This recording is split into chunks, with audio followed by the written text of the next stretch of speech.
With again a stark white background, I'm starting with what's farthest away, and in this case, it's the sky. I use ultramarine, cobalt blue, white, and a touch of umbers for warmth, keeping in mind that the sky is bluer as you go higher to the top edge of the painting.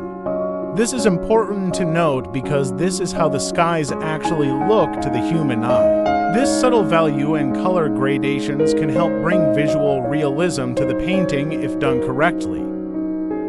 Now for the mountains, notice that things get bluer as they get farther. This can be observed if we go outside and observe how land masses appear as you look farther and farther. This phenomenon has reasons to scientific to discuss in a 3-minute painting video. But in landscape painting, this is very important in achieving realism.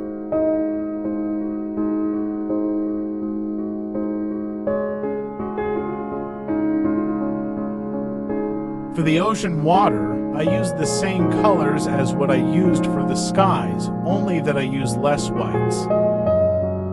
I then use white, yellow ochre, browns, and blues to communicate the white sand under the shallow waters near the foreground.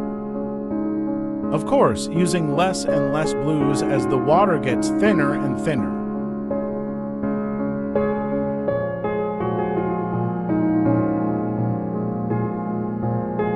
Here, to communicate the highlights for the water ripples, I used the same sky color mix and added white and a touch of umbers. For the highlights on the distant waters, I still use the same mixture, but this time I'm using the palette knife to put paint. This is for straightness and for variety in texture, which adds interest to the painting when you look at it in person.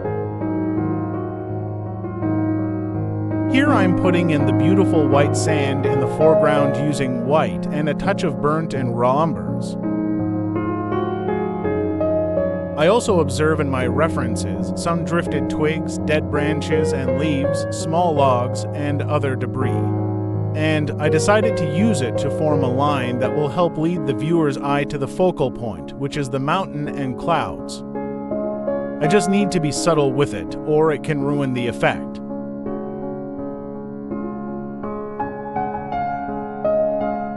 Now I'm painting the tiny wave crests. I use almost pure white, and I am doing this part wet on wet, so I am able to blend the white with the underlying color on some parts of the crests.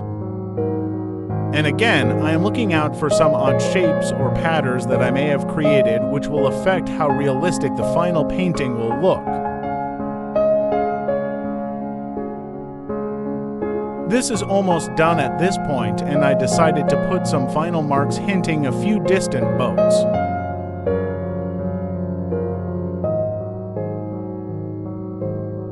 Now here's the final painting. Please like and follow for more.